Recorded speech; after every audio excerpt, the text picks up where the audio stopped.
Dodatna talna oznaka na cestišču in svetlobni prometni znak nista rešitev na priključku iz Lešnice na regionalno cesto, meni predsednik sveta krajevne skupnosti Otočec Jože Borse.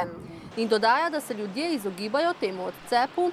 In se vozijo čez vas Jevše pri Otocu, kar pa tam v tej vasi povzroča dodatne težave. Krajani si ne želijo zaprtja križišča na Lešnici, ampak njegove ureditve, da bo torej varno. Recimo jaz vozim po vseh evropskih cestah in taka križišča, tako slabo urejena, recimo tako slabi izvozi, tako nepregledna. Recimo tega ne vidiš nikjer. Ne? Kdo to dela, kdo to riše, te križišča, recimo ne vem, ali imajo vsi ti plagiate, ti arhitekti in projektanti, da to je nedopustno.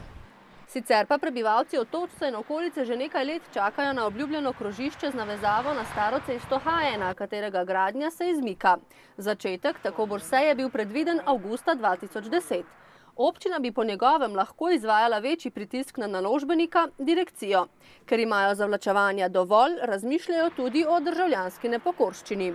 To je seveda legitimna pravica krajanov in mislimo, tako razmišljajo tudi ostali krajani, kot vidim, da bi šli v to nepokorščino, saj to je nedopustno, kaj se to dogaja.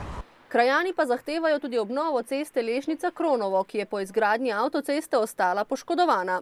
Vsekakor bodo počakali na odgovor župana Alojzija Muhiča, ki se je včeraj na to temo sestal s pristojnimi na Ministrstvu za infrastrukturo in prostor.